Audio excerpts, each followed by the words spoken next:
Alrighty, hello everyone. Happy Friday. Hopefully you can hear me. Oh, the dog camera is like all over the place. Let me fix that. Hi, puppy. You're on camera now, little dog. All right. Hello everyone. Happy Friday. Hope you all are doing well.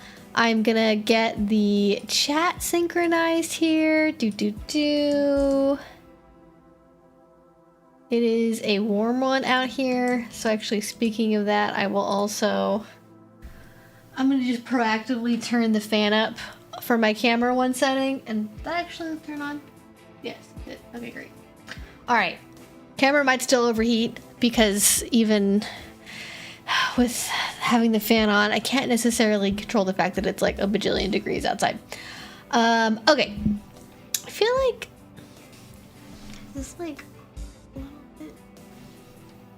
there we go. That looks better. In a way that probably only I care about. Alrighty. There we go. Okay. I'm going to assume you all can hear me and see me. So welcome. Hi, hello. If you're new here, my name's Evie Lupine, and on my channel every Friday at 6 p.m. we hang out and we do a little interactive BDSM and other general things type of Q&A. So what happens is you all put questions in the chat. I usually put a couple of potential suggestions in the title of the live stream just based on what I've been thinking about recently, like recent video topics, so we have a little bit of discourse about them. But I generally go in the order that questions get asked, and it is whatever you all want to talk about. So anything in the general realm of BDSM, kink, polyamory, dating apps, relationships, queer issues, all of that general stuff we can get into. Also pop culture things, other goings on. However, I do not give medical advice because I am not a doctor, and I also don't talk about a couple of certain things just because YouTube won't let me or because I don't have experience about them. So check out an FAQ that's down below. That'll give you all the details you need about asking questions. If you have a commonly asked question, that's going to also be covered down below. So if you want to know things like where to buy a flogger, or how to tell your partner you're curious about BDSM, or how to make a FetLife account, information on that is most likely linked down below if you want to go ahead and check that out first, because that'll definitely give you an answer. That'll definitely give you a response to your question. Otherwise, you can either put your question in the chat. You can use our very convenient little Q&A feature that is right down there. It says ask your questions here. That gives you a little private anonymous box to ask your questions in if you want to keep things a little bit more private. You can also use Streamlabs or a super chat if you would like to. That will highlight your question on screen and it'll bump you to the top of the queue, because I can think of maybe like one time in the past 4 years at least that I have ever, like, to my knowledge, gotten through every single question on a live stream. So that is the best way to make sure I answer your question. Otherwise, you can always wait until next week. I have started doing this thing where I take a photo of the questions from the end of the stream that I did not get to. So at the beginning, or at least sometime during the stream, I try my best to get to those questions, or at least a couple of them that sounded the most interesting. So that way, you know, we have some topics to get us started. And so I have a chance to, you know, give those people an opportunity to have their questions answered. And I'm trying to find the one from last week here. Where is it? There we go. I did take a photo. My phone battery is really low though, so I'm gonna have to probably do that fairly quickly. So that's what y'all need to know, more or less. Also 18 only, please, as always. This is an 18 plus only live stream because we are adults talking about adult things. I am not a therapist or an educator, or anyone who is in any way professionally qualified to talk to children about anything related to intimacy or sexuality. So if you are a minor, please do not be here in the chat.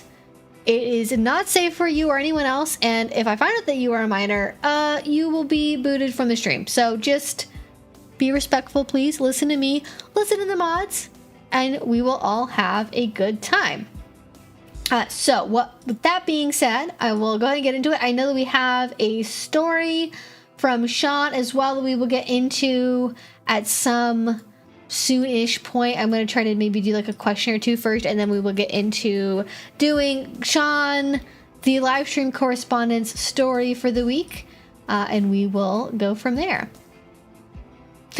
A blue moon happens once every 2 to 3 years, so answering all questions is rarer than a blue moon. There you go. Rarer than being struck by lightning. Okay. Alrighty, looking at some questions here.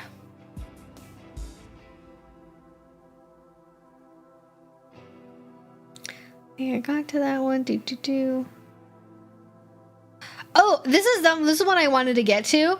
What icebreakers are nice for new people dating without knowing if the other person is vanilla or not? Asking from a poly perspective. So essentially, how do you, in a, they say icebreakers, but I'm gonna assume, to me an icebreaker is like something you say to like start a conversation for the first time, as opposed to, I guess it is like breaking the ice of the topic of kink, so maybe it could be more general than like what people usually use like icebreaker to mean. But essentially, what can you say nonchalantly, maybe in a jokey fashion, to kind of nudge things in a, hey, are you also kinky sort of direction, like trying to figure out if they're cool about kink or not. So for this one, I am very curious to hear what people in the chat think about this, because I am personally a very direct person. Talking about kink is my job. It is a very big part of my life. I kind of go back and forth on how out I am with it on like vanilla dating apps, but for like most of my dating experience, I am like very immediately open about being kinky, and so I don't really have to play doing that whole like, are you kinky or not thing, because usually it comes up either very quickly in conversations, or I know that they are because I've met them in like a kinky context, and so like I'm assuming a vanilla person hasn't wandered into the middle of this dungeon at a private like a private event, you know, like be really weird if you just like didn't know what was going on and you approached me, especially because you have a flogger, like that would be really weird.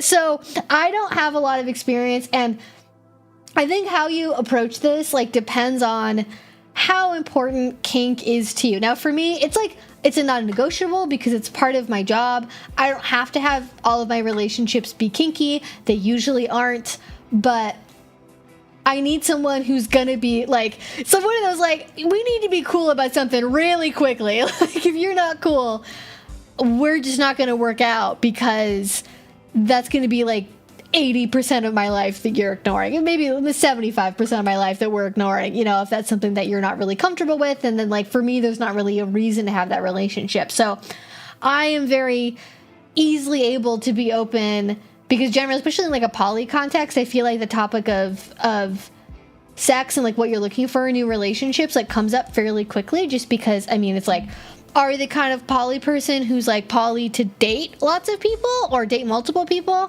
Or are you poly in a like, I have like one main relationship, but then I also like sexy hookups on the side kind of thing. Like there's a spectrum there, and I think knowing what side you're dealing with is important. So usually sex comes up pretty quickly, and so I think that makes for a natural segue to talking about kink.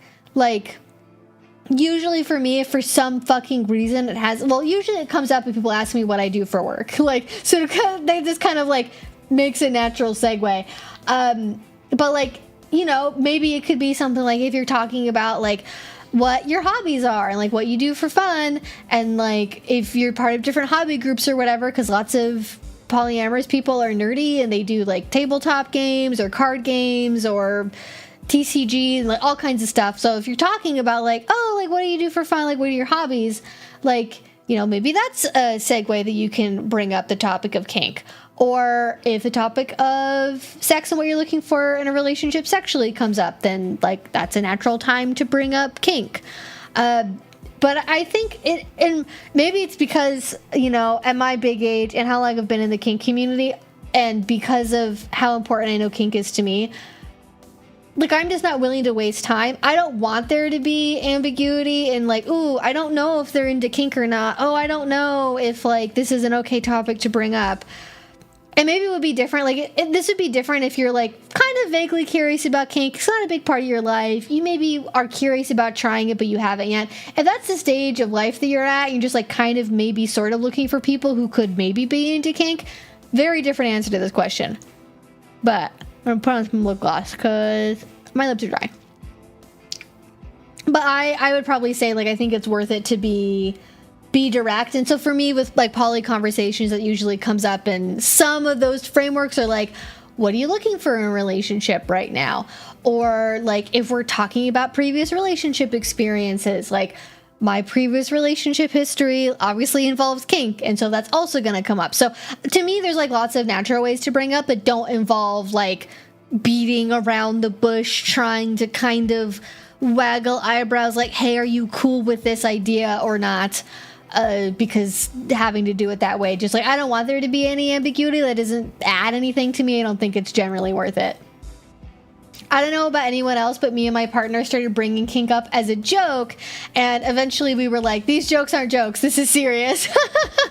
Yeah, I mean, that's definitely one way to bring it up too. Like, I think, you know, in the past I've definitely recommended like sharing memes that are like kinky or involve kinky. There's like a million and one of them, so just like browse Reddit or like Twitter for long enough and you'll find something that's like very popular that you can just like, especially if you already are like, some people are communicators where they don't ever share memes, and some people's communication is like 90% meme by volume. So if you're more in that latter category, if you already are sharing a lot of memes, I think that could be a natural way to bring it up that's like a joke or is silly.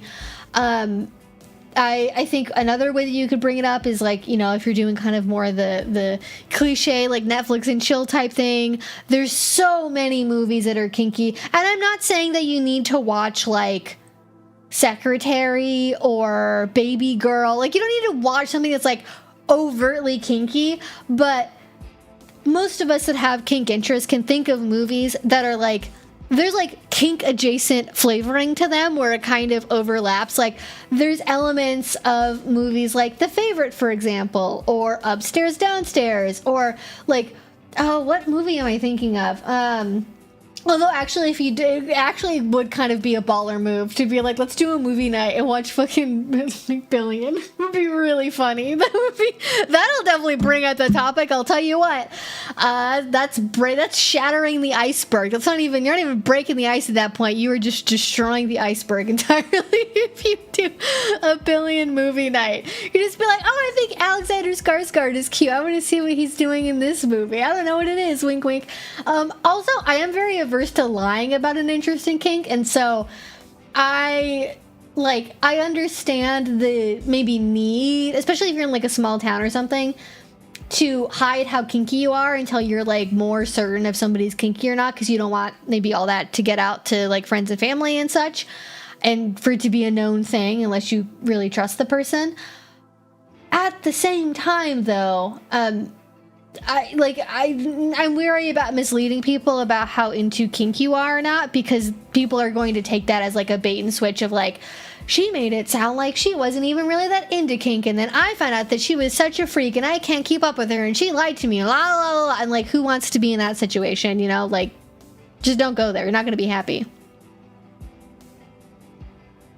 We missed the best moment for sharing kinky memes, April of last year. What's happening with the Asian markets? Don't worry about it, kitten. Yay. I don't even remember what that was about. So, like, yeah, clearly we've missed the boat on that.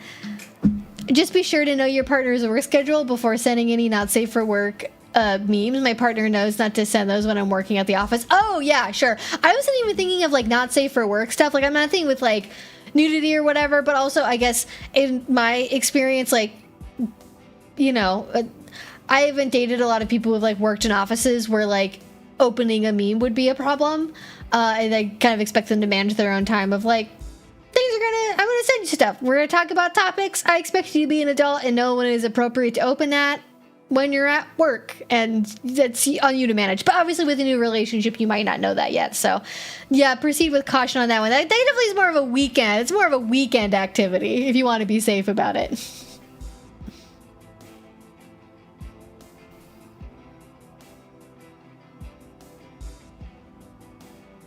yeah, and if it's being shared on Discord, you can mark the meme as a spoiler, so they have to unblur it manually. Yeah, that's definitely one option for sure. Yeah, definitely. I'm more than happy. Yes, about a question from last week. Yeah, glad we got to it.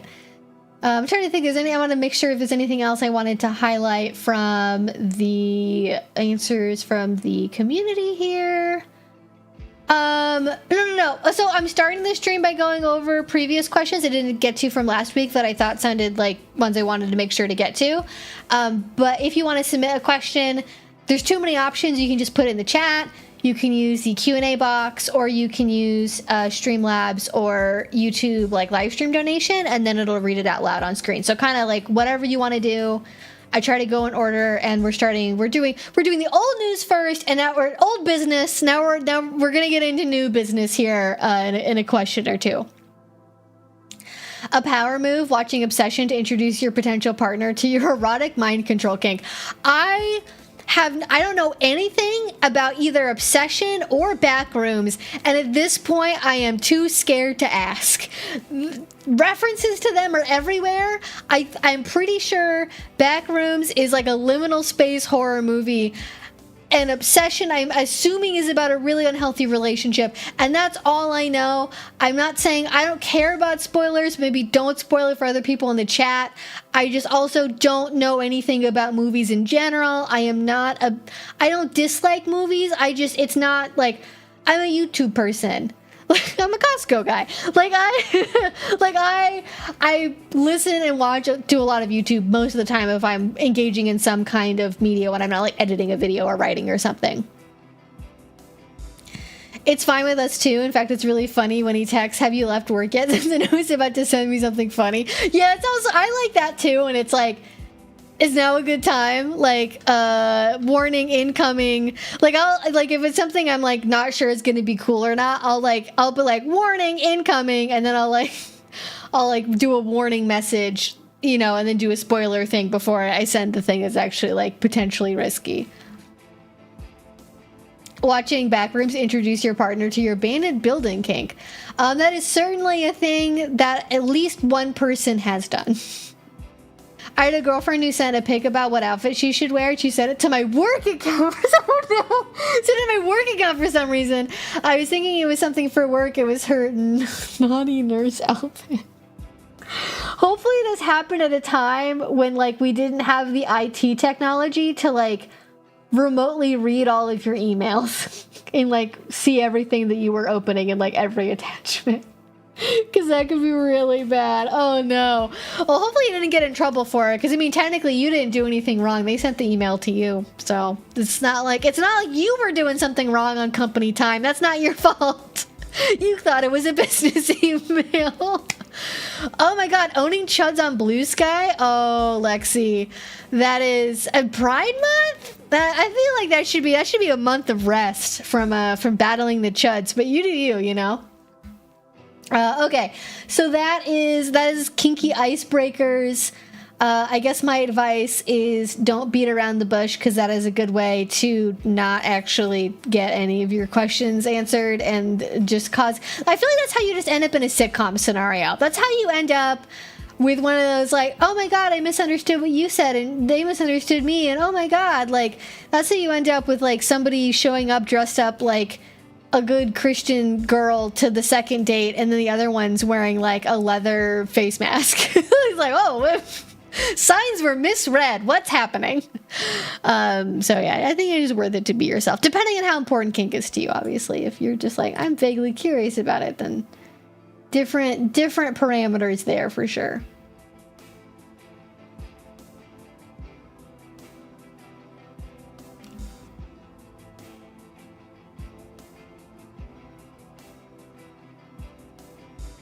Oh, it's a Discord, and the Microsoft Teams app looks similar.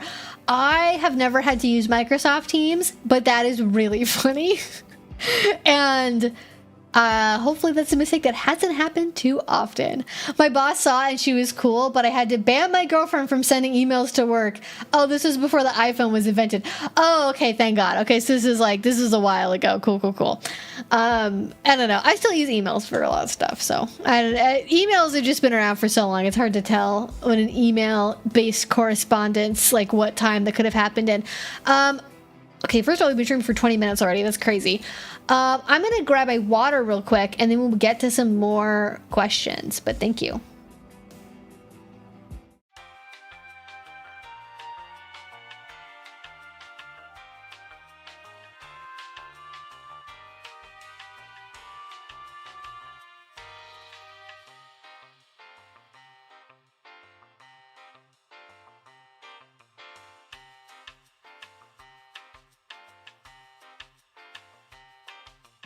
Water has been obtained. Huzzah.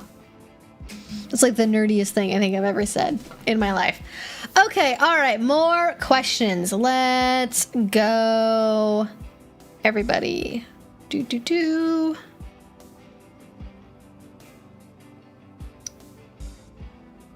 Oh yeah, this is another one that I thought was really good I wanted to get to from last week. I want to get into primal and rough body play. However, I suffer from chronic pain and I'm worried about how this type of play will affect my body. Do you have any advice on how to navigate this? So I feel like this answer is probably a little bit obvious, but it is worth stating because there's more to it than just the surface level of what I'm going to say. We're going to say the simple thing and then we're going to break it down, okay? So chronic pain can mean a bajillion different things. I am not your doctor. I'm not you. I don't know what's going on in your body. Do you have chronic pain a la all of my joints are jello and like if I fall the wrong way, I could dislocate like 3 joints at the same time?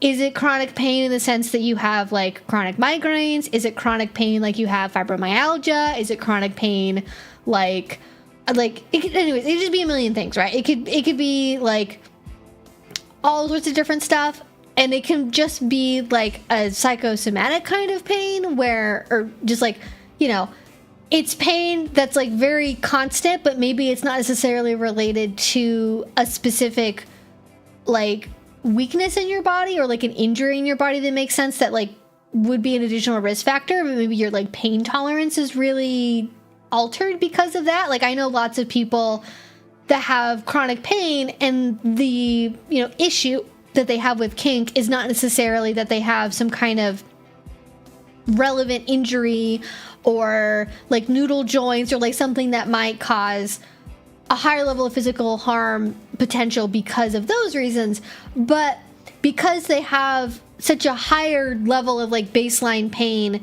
compared to the general population, their perception of pain is quite different.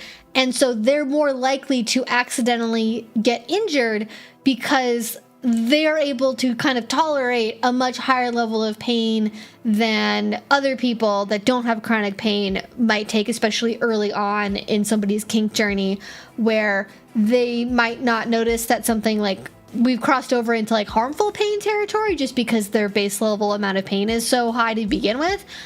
Other potential issue with that is like difference in recovery time, like difference in the severity of drop that you have. Like so many different factors could happen. So lots of different possibilities. Not knowing what anyone's individual situation is I think the best thing that you could do is you could talk to your doctor. And I'm not saying you go to your doctor and you say, hey doc, I want to pretend to be a wildebeest getting taken down by a lion and I want to be wrestled to the ground and bitten in the neck. Like you don't need to go to all that. Don't, you know, maybe you have a cool doctor. Maybe you go to Planned Parenthood and ask them because they're not going to give a fuck. Like maybe you're on good terms, but most people don't have a relationship to a doctor like that. So suggestion is, if you do, because I'm assuming chronic pain, you probably have some kind of like case management team or some kind of primary care provider or a neurologist or somebody that you're working with on a regular basis. Again, depending on what kind of chronic situation we're dealing with here. And you can, whoever is the best suited to answer this question based on your personal history, I would ask them, not like, hey, I want to do a kink thing, but find something that's related to whatever kink activity you want to do. Like whether, you know, like you could bring up like a boxing or hot yoga or maybe even just say like, I want to take some self-defense classes. I think that is probably like, if you're looking for the most passable thing that like seems the most likely that somebody would do that's not a kink thing, that it could involve things like tumbling, headlocks, whatever kind of shenanigans you might get up to with rough body play. You can talk to your doctor and say, hey, I'm thinking about signing up for some self-defense classes. And I know that might involve like maybe like, you know, doing a partner like joint locks or being like physically restrained. Is there a reason I should be concerned about that with my condition? And you can talk about it in kind of that coded way where you're going to get pretty good answers about what you should know about, but without having to directly ask about kink. But maybe you don't even want to go there with your doctor. Maybe you're like, I don't want to risk ruining this relationship with my doctor. Finding a good doctor is really hard. It's expensive. So I want to keep that as off the record as possible. Alternative could be maybe you go somewhere on like an anonymous website that has doctors on it. Like you go to like, I think there's like an r/ask doctors. Maybe there's like a different subreddit you could go to, you know, ask in maybe somewhere on like a FetLife group for people with chronic illness, or maybe you go to one of the like BDSM advice subreddits that exist, and maybe you can find somebody maybe who has your chronic health condition or has something similar, and they can give you some insight about like things to be aware of. Or maybe because you're asking more anonymously, you don't have to worry about like, if I ask my doctor about a kink thing, they're gonna like look at me differently and it's gonna affect how they treat me and it's gonna impact my healthcare. Like, because you're asking anonymously to somebody who's like not really your doctor, you might get better answers that way. But I don't think you're gonna get a good answer unless you can ask somebody specifically who knows about your specific chronic condition and like how you're currently managing it and yada yada. But I would say, one, because it's also involved primal play. One, you don't have to do rough body play to do primal play, so keep that in mind. That's entirely optional. And two, there's a ton of variation within rough body play to do something that's relatively lower risk level. Like, I think a lot of people imagine rough body play is like running on foot, chasing somebody down, tackling them to the ground, and then having like an intense like takedown wrestling scene with like joint locks and choking and hair pulling and this and that. And like, yes, those scenes can be really fun. Like I'm not gonna say no to those. Like those are great, but they are a lot higher of a level of risk. Like, I don't know if I've like told this story before. I'm sure I have at some point, but very early on in my kink journey, like literally one of the first scenes, like one of the first like 3 scenes I ever did, okay? Like one of the first scenes I ever did is I went to a dungeon party and I met somebody who was interested in wrestling. I was like, oh, that sounds like fun. And so like I did a wrestling scene with somebody and we started from standing, like not knowing better. This person was very experienced and I wasn't. So I kind of just like took their word for it that it was cool. And I basically got like bear hugged and like taken out of the ground, and because I couldn't protect my head, I like bonked my head on that. We were on like wrestling mat, so it wasn't like I bonked my head on concrete, but I still like bonked my head pretty hard, and I felt dizzy right afterwards. And I was like, "Hey, I feel dizzy," and so we just stopped immediately. I got checked for a concussion. Like basically immediately, the first thing that happened is like, "Oh my god, almost got a concussion." So I am usually pretty cautious about recommending like rough body play stuff. Like, don't start from standing, take classes about it first. Even that could be another good thing to do as well. Like, just in general, is take rough body play classes. I do have an addendum to that. I've been to a lot of rough body play classes. I've been to a lot of grappling classes. I've been to especially kink focused classes that are trying to teach people how to do these things in a kink context.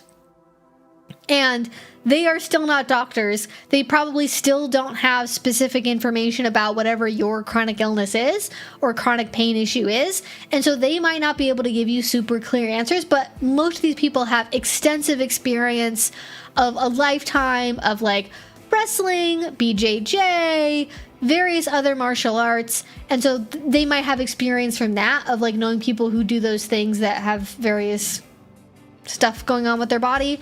And so they might have some insight, but that'll just give you some basic technique to do it in as safe a way as possible. I would never recommend doing any kind of like grappling or like takedown style rough body play without some kind of information first, because that is, of at least the partnered ways that people do kink, one of the most likely ways to get injured.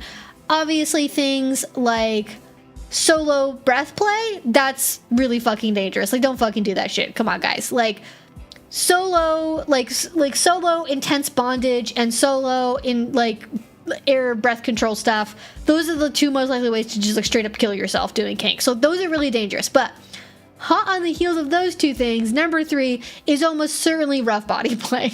Like, most people are not getting injured doing kink because they did a flogging scene. Most people are getting injured doing kink because they did a rough body play scene and it was dark and then their partner punched them somewhere that was like at a bad angle while they were like struggling around, and then they like fracture something, or a wrist gets broken, or a collarbone gets broken, and then you gotta go to the ER. You gotta go to the hospital. It's shitty. It's expensive. Who wants that? You know? So just, like, reel it in a little bit. Practice some self-control. Learn some techniques first. But when you are doing things like grappling and takedown classes, they are really fun, and the classes are really fun. But in order to really, I think, have that information locked in, you need to have a relationship already with a partner where you can just like immediately like keep practicing those skills. Because if you're just taking one class for like, you know, maybe an hour and a half of it, maybe an hour of it is you like practicing a couple of grappling skills or joint locks or something like that, you're not really getting a full picture of what it's like, and you're not like hammering the information in, and you're kind of more likely to end up in a Dunning-Kruger scenario where you know a little bit and you can kind of picture in your head what you were doing, but then you haven't practiced it at all in like 6 months. But then now you're at the time when you're finally doing a scene with rough body play, but it's like, you haven't practiced how to do any of this in 6 months. Like, you did it for an hour and now it's been 6 months. Like, think about it this way. If you were doing a rope bondage scene, if you were doing a suspension scene, and you learned how to do, like, let's say you're like low to moderate skill level, enough to do a suspension, maybe not super great at it, and you learn a harness 6 months ago at a convention, you practice it once, and then you haven't done it at all in the intervening months, and then now you want to use that in the suspension based on what you vaguely remember from a class you took half a year ago, does that sound like a good idea? Hopefully not. Like, it could turn out fine. It's not always going to be a disaster, but it's a higher level of risk. So I definitely would preach caution on that front for sure.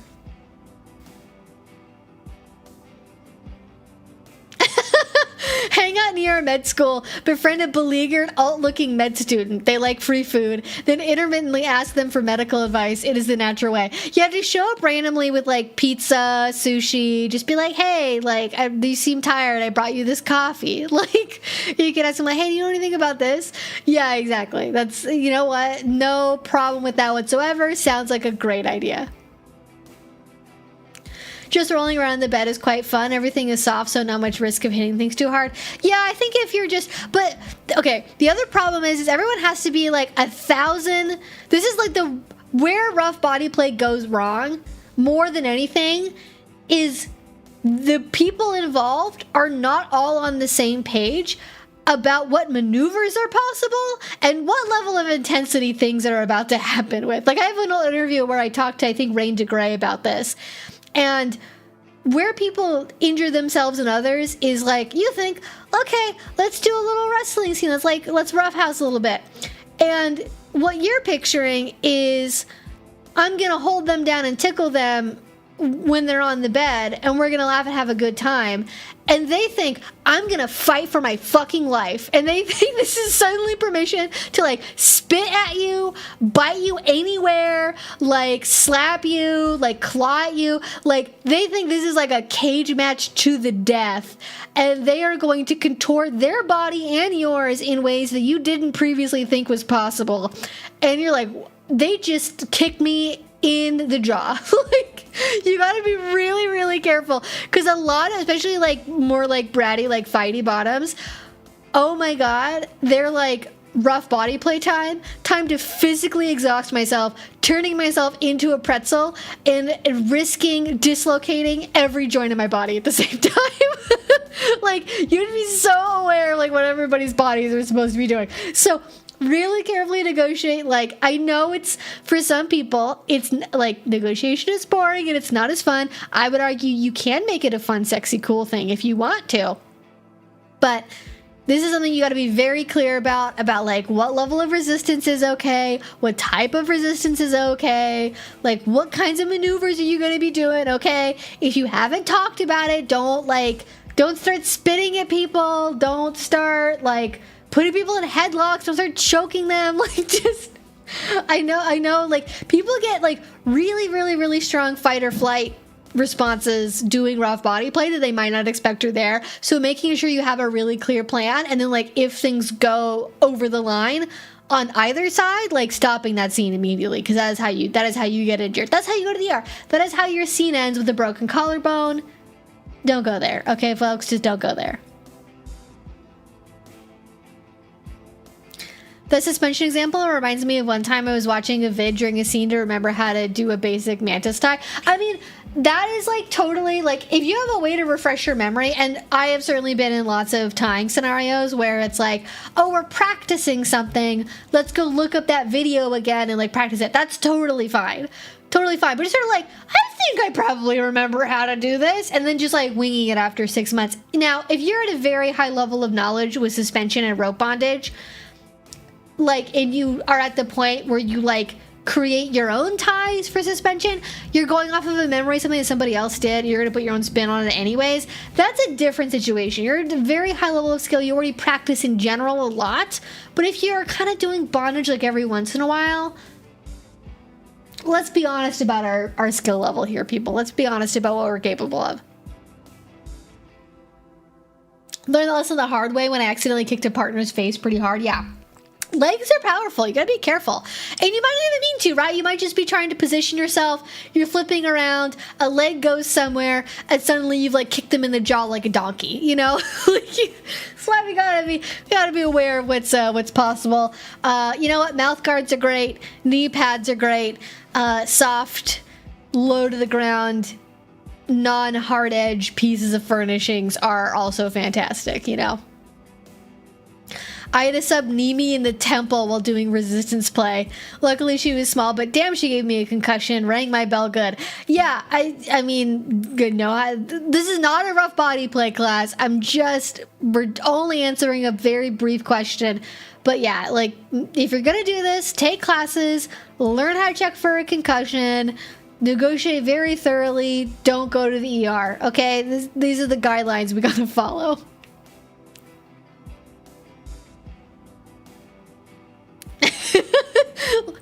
Twixie has just figured out that children yearn for the minds because they're minors. I mean, I'm assuming that's at least half the joke, and the other half of the joke is children are really small, and so they can fit into very small places, like squeezing through mine shafts. I'm assuming, but I haven't looked it up yet, so you might want to verify that one. But yes, I think there might be a double entendre there. You might have run into one of those.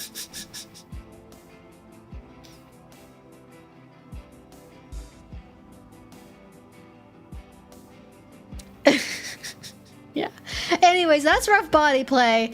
It's fun. It's a good time. A lot of people like it. A lot of people are into it. Just practice, know yourself, know your bottom, and know if your bottom doesn't know themselves. Because that's, if you have a bottom that does not know their own limits, that's how you end up. That's how you end up in a real sticky situation. Yeah. Yeah, if you need to go to the ER, then go to the ER. Yes, please. I'm saying oh no, stream dropped. Oh no. Oh, hopefully it just didn't disconnect. Okay, that was like a blip for a second, I think. But I caught it this time when it happened. So hopefully that wasn't too big of a deal. But yes, go to the ER especially if you're dealing with any like post-concussion symptoms, like go to the ER, do it, please. Like, you really, if you have a head injury, those can be really serious. And just, even if it's embarrassing, even if it's, these are things we got to plan for. If it's not in your literal budget or in your risk budget to go to the ER, don't do rough body play. Or maybe get like head to toe, like foam protective padding, go to a foam pit and like do your rough body play in a foam pit. Like, I don't know how you'd manage that. I don't know how you'd rent one out for private adult time, but like, don't literally do not write a check that your ass cannot cash or that your bank account can't cash. Basically what it comes down to.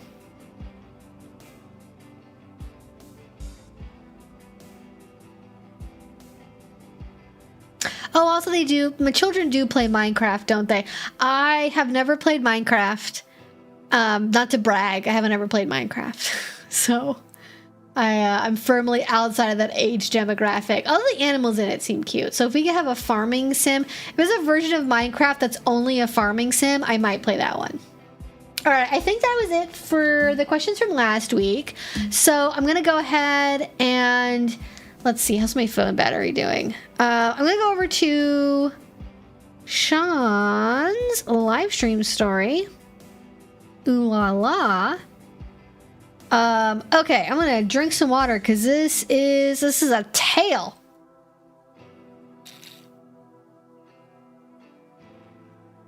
Yeah, the Q&A feature is... well... if YouTube gives you an option for feedback, I would encourage you to use it, is what I would say. All right, so this is our live stream correspondent Sean's story for this Friday live stream. We are going to be talking about the latest of Club Awakening's newbie tasting party. I was volunteering as a practice bottom / volunteer assistant. As usual, after the obligatory announcements about rules and raffle prizes, all the volunteers and the newbies adjourned out to the patio for an orientation. All the volunteers introduced themselves, gave their pronouns, and how long each of us has been in the lifestyle for.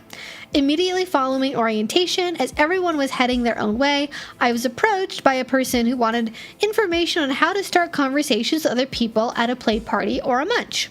I advised him that he could find something interesting about a person and compliment them about it to start the conversation, or he could make an effort to wear something unique that others might find interesting that would lead them to start a conversation with him. As an extreme example, I pointed out that my tattoos start a lot of conversations at parties as they are mostly anime-based. I pointed out that a lot of people in the scene are in a fairly sizable portion are a bit nerdy. When all else fails, find an appropriate moment to just introduce yourself. He was very thankful and I was on my way. All good advice, all things that I have more or less said before. Good techniques for how to talk to people. Not even necessarily just in kink, but in life. Another person had questions about sensory deprivation, so I discussed various methods, including blindfolds and noise-canceling headphones. Somehow the conversation shifted to rope bondage, so I provided some basic information, including leather cuffs, as options if they are not well versed in rope work. The biggest takeaway I left them with is that no matter what, you do not leave a person who is in bondage alone, no matter what. Yes, exactly. Don't leave people alone. As I was just saying earlier, solo bondage, including doing bondage with a person and then them leaving you, same deal. Risky, dangerous. It is how a lot of people get injured or even die doing kink. So be very, very cautious about that. As I was walking around the dungeon floor waiting to offer information, answer questions, or as my primary function be a practice bottom, I was approached by another person. This person had lived in the southeast of the country that had recently moved to California and was looking to get back into the scene. I told her there was no better way than starting again at this party and encouraged her to visit as many booths as she was comfortable with. Our party has a flagging system, top, bottom, and switch, as well as who you're looking to play with in terms of gender, male presenting, female presenting, non-binary, or any presentation, as well as one that shows you are not interested in pick-up play at all. I knew she was a switch, so after a long personal talk about how I got into the scene, including the trauma that had caused me to change my mind from being a pure dom to a submissive, then eventually a switch, I reminded her that I was available if she wanted to practice topping at any of the booths. Shortly after the raffle, I was called to the flogging booth where the person I had a long conversation with who was getting back into the lifestyle wanted to try flogging. One of my favorite tops, Sir Taz, was working the flogging booth, and between him and the person learning, I got a nice flogging out of it. She seemed to pick up the basics very quickly. Again, Sir Taz gave me a very nice flogging as a thank you because he said he knew I wouldn't be happy if I didn't get my beating. We both had a good laugh at that. The person who just learned flogging thanked me and asked for a hug, which I gave her with a smile because she was extremely happy with how everything went and knew she was doing the right thing for herself and getting back into the lifestyle. I'm sorry that's like the adventure-filled story I normally have, but I thought it was worth sharing anyway. I'd like to thank Evie for sharing my stories on her stream. Remember to drink your water and take care of yourselves, especially if you're in drop, and I'll have a story for you after my next event. Livestream correspondent Sean, signing off. All right, thank you as always for the story, Sean. I feel like that was a very interesting one. Like, I think, you know, lots of good pieces of advice in there, encouragement for getting back into the scene and how to do it. As always, I really love taster parties. I know that not everywhere has them, but if you are looking at getting involved in your local scene, I think that's a great place to start, especially if you're not really sure what you would like in kink, but you're sort of like, oh, well, I might be into kink. I might not know what's really going to work for me. Like, that's a good way to get a sense of, especially if you can either top or bottom at them, like get a sense of like, ooh, do I like flogging? Do I like bondage? Do I like sensory deprivation? Do I like this? Do I like that? And it's a fun time. It's a good way to meet people. It's kind of like a carnival kind of atmosphere. I think it's fun. I like it.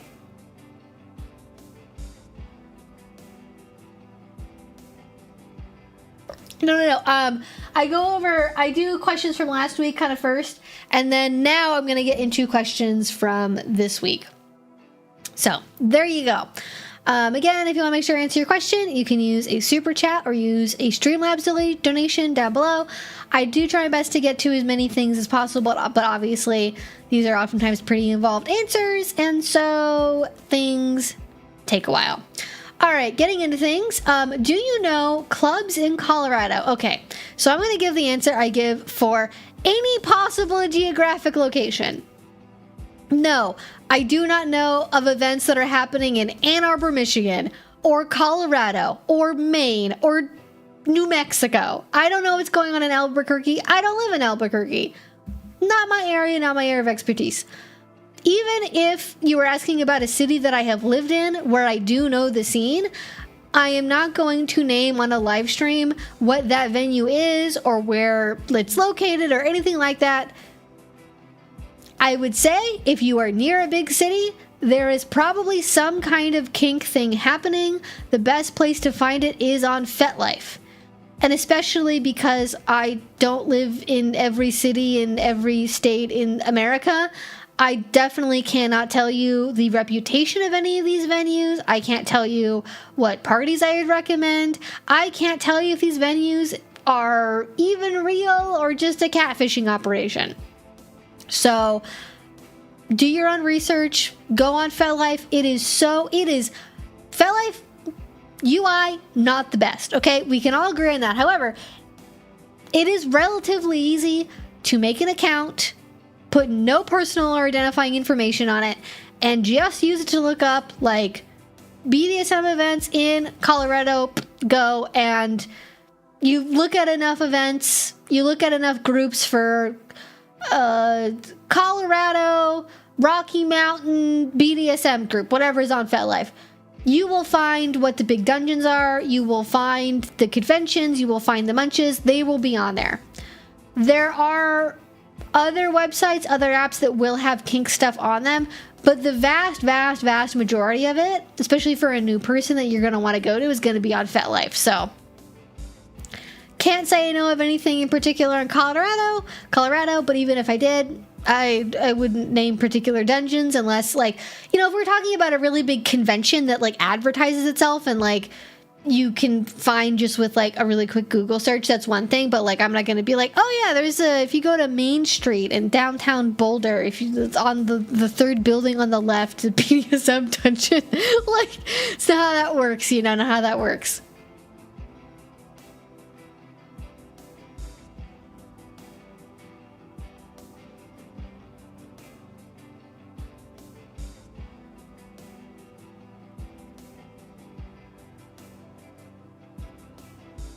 I've been to a couple munches and they are quite fun. There are unfortunately no dungeons in my area. Oh, that sucks. I mean, you know, some places don't have a dungeon, or some places it's more like private house parties. I haven't lived in an area where that's been the case, but, you know, there's probably somebody organizing something in a basement, which is maybe not the safest, but also traveling to a convention once a year or so, I think, is a fun, like, special thing to do if you don't have a local dungeon to go to that kind of can fill that gap. It's expensive and it is taking up vacation time, but that is another potential option. Yeah, I'm not literally omniscient, as it turns out. Unfortunately. That would make things easier. I know a lot more about every kink community if I was just omniscient. I would know about everything if I was omniscient. I think that's what omniscient means. if I remember correctly.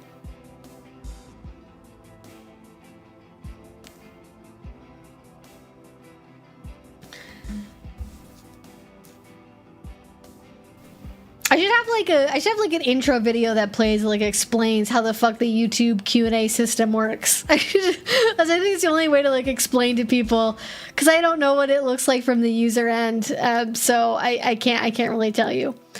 But I know that is confusing for people. Alrighty. Also, if you put a question mark emoji after your question, that does normally help me, like, find your question more quickly. It just FYI.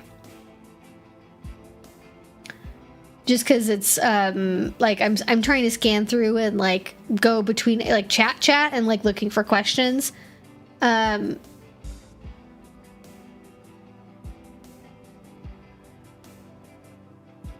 Oh, I hadn't even thought about that. Don't talk about kink on school accounts. Me and my partner were flirting over a Google Doc, and it got flagged, and it was a whole mess.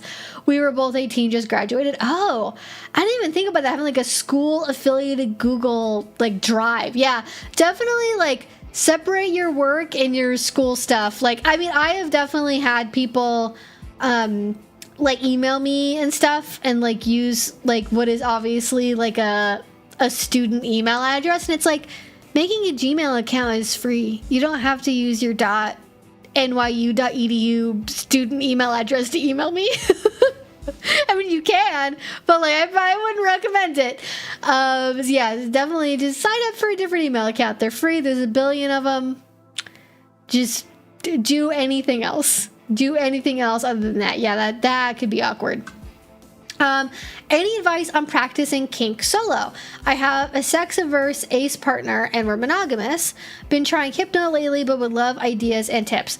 So I'm going to assume that you are asking as a bottom or as a submissive, because if you are a top, solo play becomes a lot harder, though not impossible to do. But I don't, maybe I'm wrong about this. Maybe somebody has a counterexample. I don't know any, I know switches who solo top. I don't know any pure doms or tops who solo dom/top themselves. That seems to be like a one-directional thing where, like, the only people who are self-topping are actually just submissives and bottoms. I guess actually be self-bottoming if you're a top. Anyways, I don't know who does it that direction. It's only ever submissives or bottoms. So I'm going to operate off of that assumption when I'm answering this. Hypno is definitely a really good thing to do if you like hypno stuff.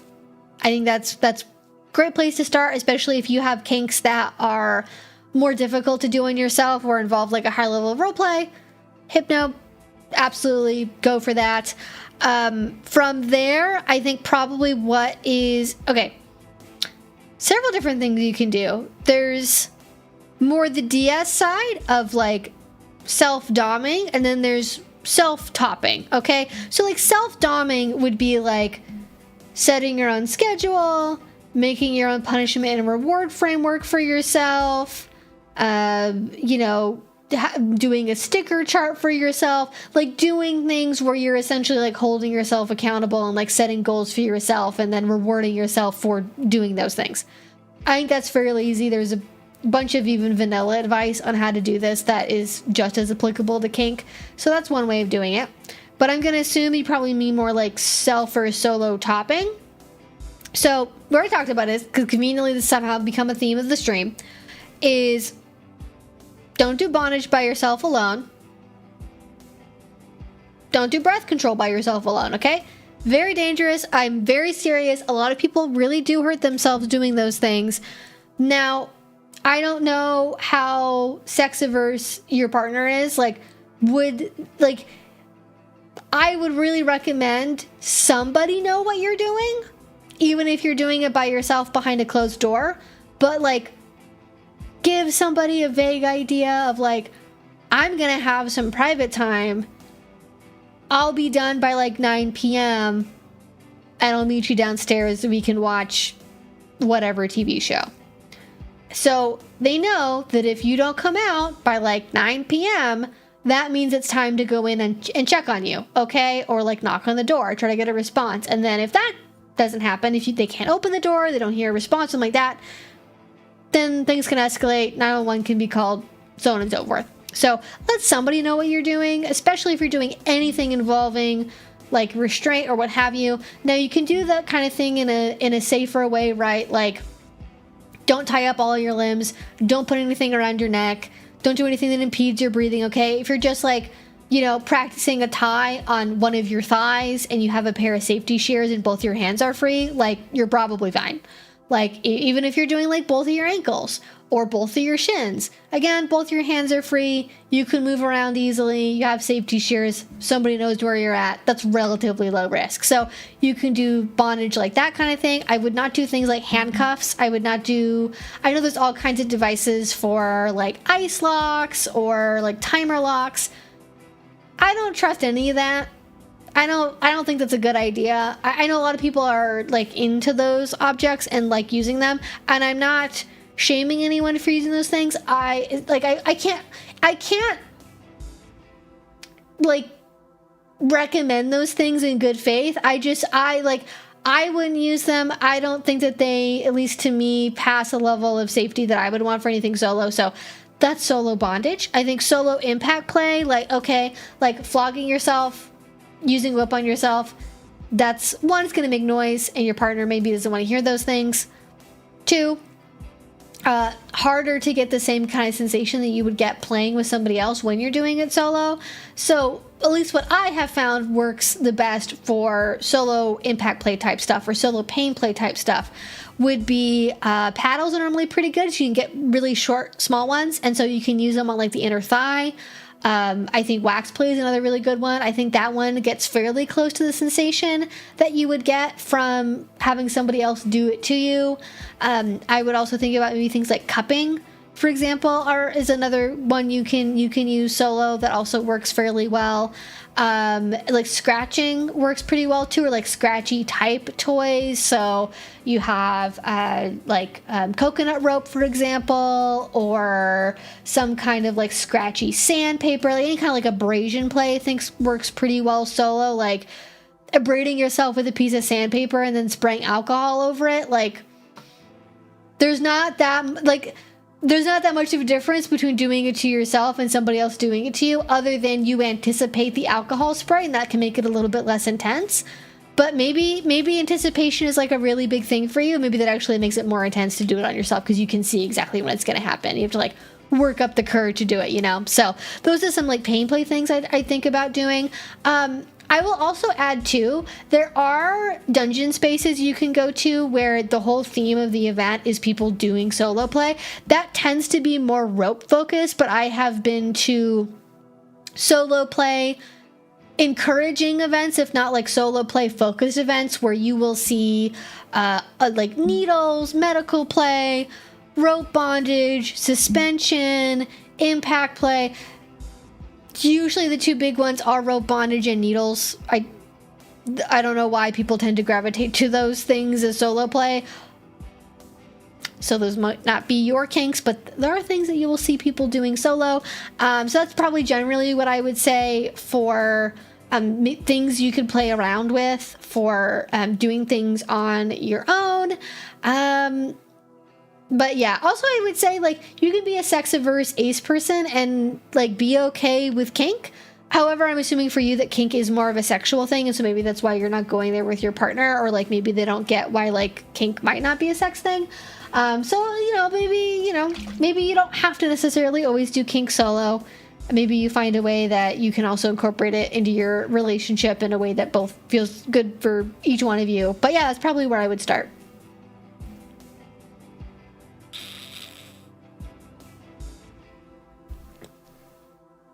As a retired 911 EMS provider, I've seen plenty of accidental deaths from solo breath play. Oh God, yeah, I'm sure. It is, because it's not even just a kink thing. Like, it's something a lot of people like. A lot of people do it. A lot of people are really into it. And because they're not in community and they don't know how to do it safely, and no one knows what they're doing, because masturbation is shameful and kind of fundamentally typically a solo activity. People, things happen even if you have, a safety device, or what you think is a safety device, it's not always foolproof. And so just, like, be really, really cautious. Not to make this a downer at all, but I want to emphasize just how important that is, because it is something that, does cause a lot of harm for people.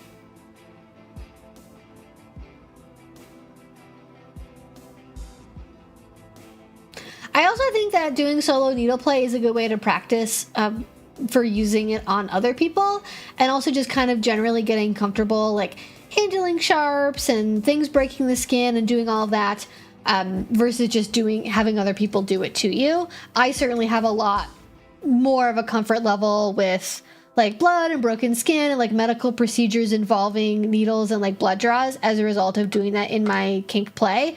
I think I'd probably still have a lot of stress around, like, especially, like, long blood draws if I wasn't used to, like, needle play stuff from kink.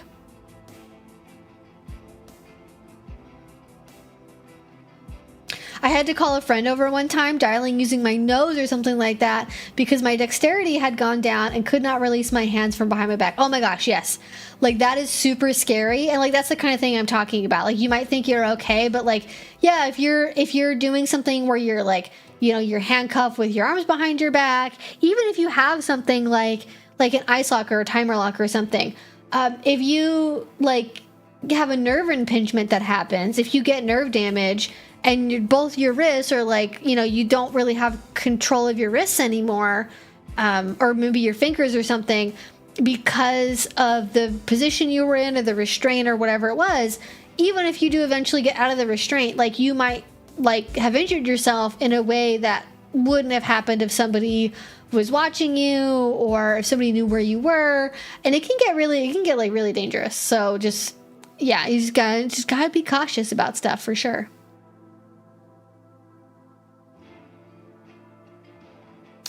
I haven't ever done any needle play, but I'm very fascinated by it. Is there such a thing as stitching play? I wouldn't say people call it stitching play. Normally people, I don't know if people have, like, a term for it that's, like, in isolation, but usually that falls under, like med-fet or, like, medical play, and then people say specifically, like, oh, I'm in a medical play, like sutures, right? So normally the most common version of that I've seen is sutures.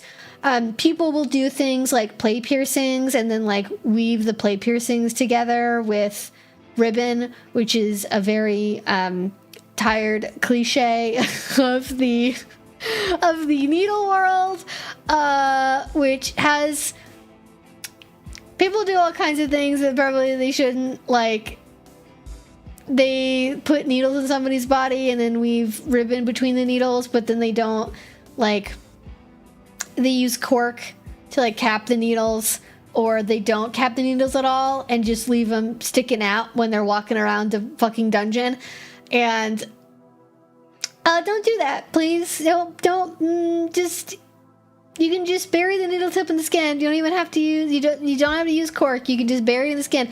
Or you could practice maybe putting in some temporary piercings to use instead of the needles for holding the ribbon. Or you could just not do that scene and then walk around the dungeon at all. You could just do it and then clean up and then not walk around the dungeon and be a biohazard to everybody. Yeah, that's my opinion about that. So yes, people do suturing, people do medical staples, people do all kinds of stuff. People do things they probably shouldn't do. things that if your doctor knew about it, they'd probably have a little bit of a frowny face. But people do all kinds of stuff. If it's a medical object, somebody has probably used it in a kink scene in some way, shape, or form. Like, I know people that have used a belt sander in a scene before. I'm not saying it's a good idea, but it definitely happens. Oh no, people definitely do mouth suturing. That is probably the... I don't know if it's the most common way, but it's the most common way I've seen it done. However, lots of nerves in the face. I want to say this is called like the triangle of death. Do people know what I'm talking about? I want to make sure I'm like giving you the right term, so let me like Google this real quick. Oh yeah, it's called the danger triangle, the triangle of death. So it's like kind of this area.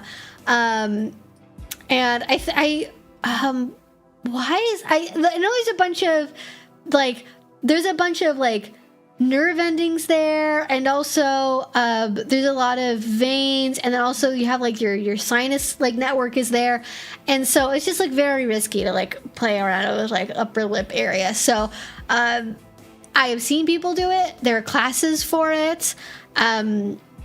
Unfortunately, that kind of falls into the area of a lot of people with the highest level of skill to teach that kind of class don't, because they're medical providers and they know how risky it is to do things like suturing around the upper lip. And so they don't, like, it would fall outside of their risk profile as a, you know, practicing medical provider to give that kind of information to people and like kind of vis-a-vis like encourage people to do it.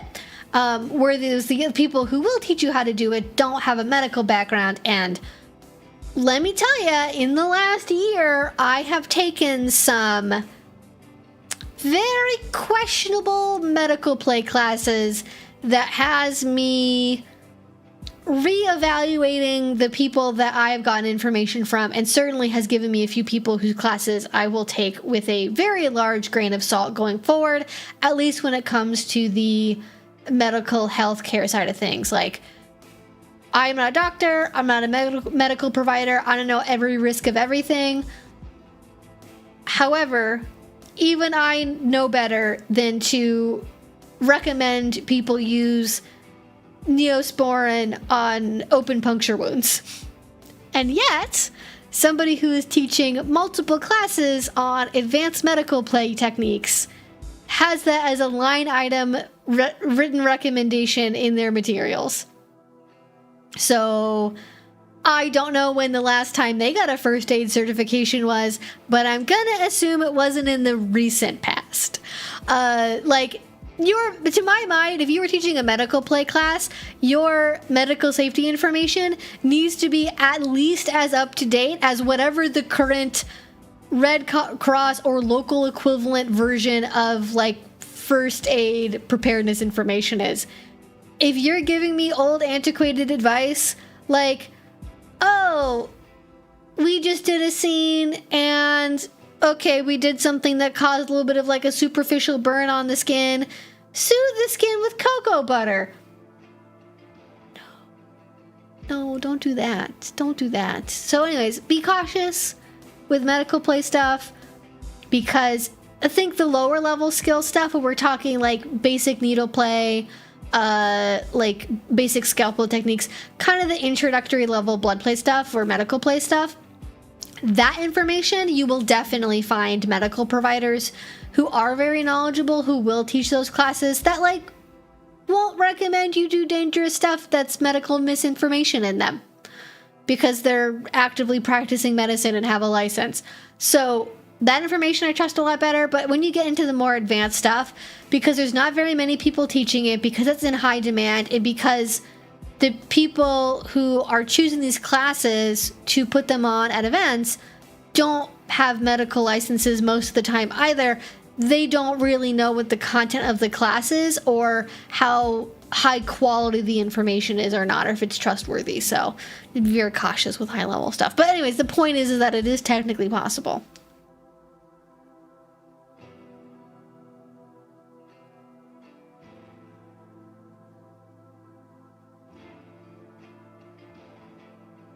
Yeah, I think most people's, probably outside of most people's, also people do medical staples for lips as well. I think I've seen like the lips like this. I have a memory of like seeing either a photo or like a demonstration of that a very long time ago. A very, very long time ago. So it does happen. But yeah, definitely need to be cautious because a lot of like nerve damage potential. And then suddenly you think, I'm doing a fun medical play scene. Oops. Now I have a sinus infection that went to my brain. Oh no! Like, oh, not great stuff. Yeah, people with actual medical skills in this regard are in an ethical bind when it comes to sharing that information with non-medical people. Yeah, which is exactly why they tend to be the ones teaching the like lower level medical play classes, where essentially what you're teaching people is like, use a sharps container. Don't use a scalpel on somebody's neck. Don't reuse a scalpel. Like, on a different person. Like, it's then they, like, I've seen a lot of, like, ER doctors, EMTs, like, ER nurses. Like, I've seen lots of people who are, like, active medical professionals teach that kind of thing. But when you're getting into, like, mouth suturing, ball stapling, yada, yada, yada, usually those people are not medical professionals, and if they are, they've been like long retired and they are no longer in the profession, so you can't always trust that the information is up to date. But that's a sticky situation. I don't know how to solve that one, but that's not really an area of kink that I do, and so that's not really something I'm sure how to handle or how that'll change in the future.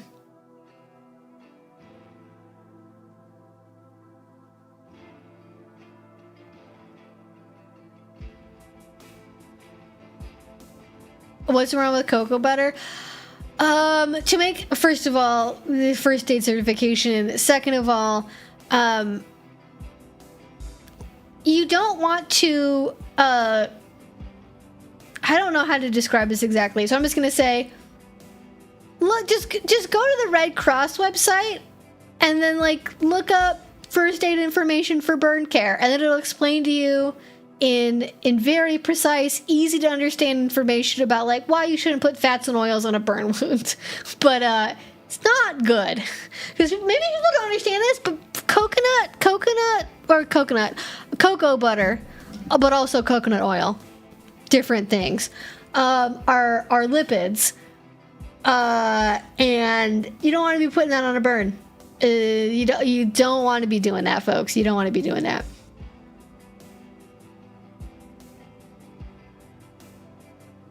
But anyways, that is that on that. That's my please. This is my please go to the doctor corner. This is, you know, especially for stuff that's like basic, you know, how do I handle a puncture wound? How do I handle a burn wound?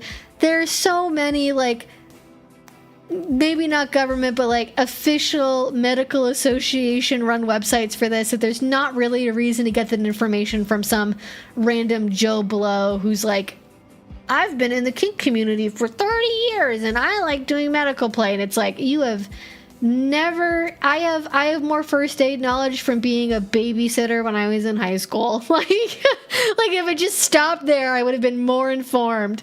Hey, you gotta be careful.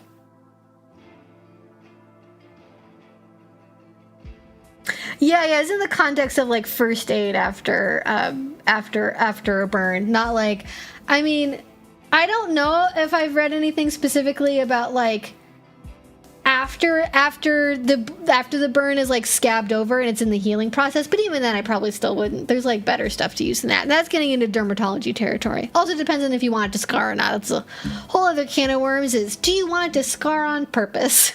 And how do you take care of a wound that you want to scar on purpose in a way that's not going to lead to sepsis? But that's way outside of the scope of this live stream, so that'll be something you have to look up on your own. All right. All right. Getting to some more questions.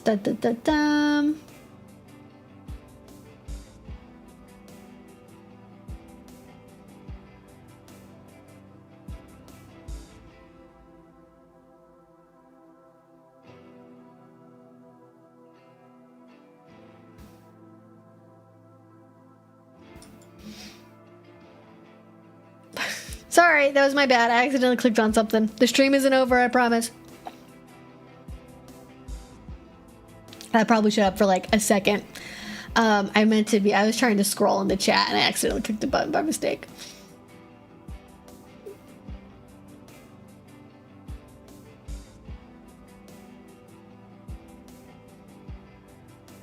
I'm thinking of Buzz in Toy Story when he said, I don't believe that man's ever been to medical school. Oh my gosh, I haven't thought about Toy Story in so long. But yes, I think I remember that. I think I remember that quote. We need to get the medplay tops, real medical degrees, so I can walk into a dungeon with a cast kink to get my broken arm fixed. I don't imagine they'd have cast supplies on hand. But I sort of like the idea of like kink community aid, so maybe of a kink medical co-op. That's a future I'd like to see at some point. Is my piercing open? What's happening here? I think it was a little open. Did I close it? Can't really see it. I have to fiddle with that later.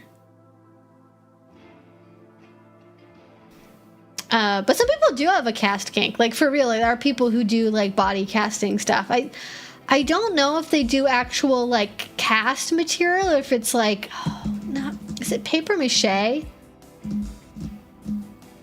Maybe it is paper mache. Maybe I'm thinking of paper mache. I know people that have done, like, cast, like, kink-related stuff, but I don't think it's... Oh, or, like plaster. Like, for plaster molding, I've seen that, too. I've seen welding. I've kind of like half joked, but also not really joked about like maybe doing that as like a performance scene at some point, because one of my partners is also a welder, and being like, what if we did like a circus performance scene where I got like welded to like a wheel or something. But that needs to be that's an experimental risk assessment phase of like, how much is that actually like a terrible idea? How likely is that to like, cause unintended burns?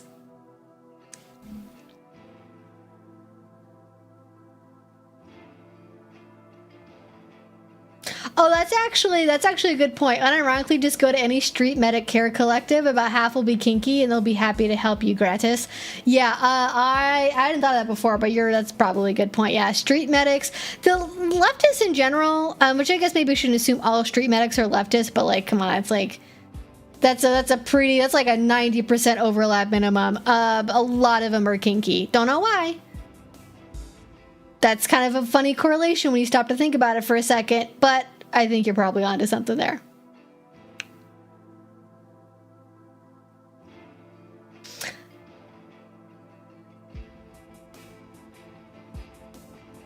How do you get out? Like like you just like cut them. You just cut the metal. Like, I think you'd have to be with like a soft metal that you could like cut with. I don't remember. I can't remember the name of the tool right now. I'll probably remember it after the stream is over. Like, it's called this thing. But like you can cut through sheet metal. It's a thing.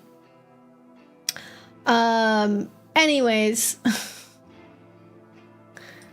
Again, it's not something I have an immediate plan around. It was like a joke thing that might end up being a thing if we can workshop how to do it safely. I have not seen any ads for the new movie, so I didn't even know there was a new movie coming out.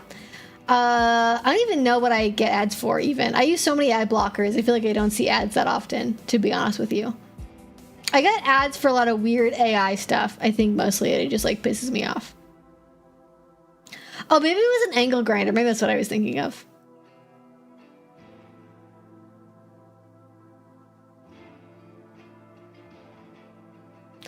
Oh yeah, it's like any of this stuff has to be very precise and using the right kind of thing, because you don't want to like fuck somebody up. Like I've heard some people, I'm not gonna get into it. I've heard people talk about some very questionable ideas where like neither the top nor the bottom were like thinking very clearly about the potential risk, and then they almost went full steam ahead with it, and then like other circumstances made them not do it. And it's like, oh yeah, maybe you like, if you've never like done anything medical ever, maybe you shouldn't like get a feeding tube to put down somebody's throat. You know what I mean? Like, maybe you're not actually equipped to do that. It's like, and no one thought about the consequences. Top wasn't thinking about it, bottom wasn't thinking about it, and that's where you run into trouble. I think if at least one of you is very cautious, or if you're both somewhat cautious, you'll probably be okay. But if both of you are like, this sounds like fun, full steam ahead, let's just fucking do it, it's like, anyways, I perforated her esophagus. You're probably wondering how I got here. Like, tried to do a feeding tube scene and I perforated her esophagus, and now we're in the ER. That's how you end up with that kind of thing happening. And God, please don't.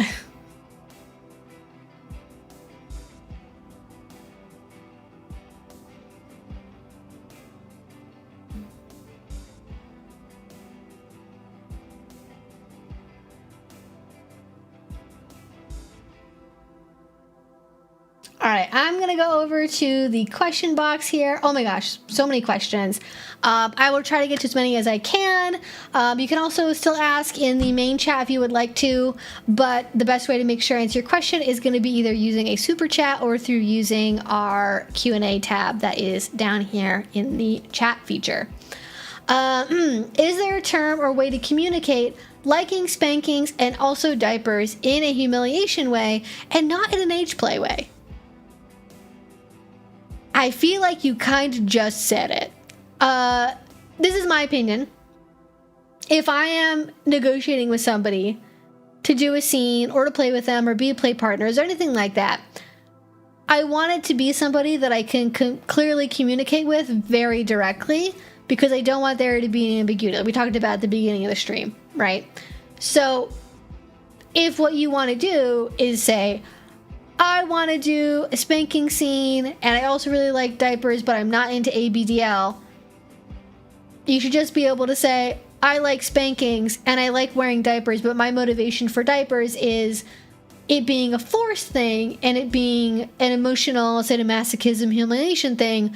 I'm not doing it in an age play or age regression way. It's not a role play thing for me. It's an emotional thing for me. I feel like that should be a sufficient explanation. Now, I imagine there might be follow-up questions to that, because it is, I think, fairly unusual. And so a top might wonder, like, okay, you say it's not like in an age play way, then what kind of headspace are you in when you do a scene like that? Or how do you picture that playing out? Like, if it's not an age play thing, like, what's the context of doing that kind of scene? What sort of headspace are you in? What kind of role am I playing for you? Like, how do you picture me? So you might have to explain a little bit more, but I feel like probably just being direct with a potential play partner is the best way to go with that. And if somebody is going to be judgmental about it, or they're like, I don't believe you, or like, but diapers are only an age play thing, or they just don't believe your perspective of like what's going on in your own head for the kink that you're saying you want to engage in, I feel like that's probably not a top you want to play with. I wouldn't play with somebody. Oh, excuse me, one second.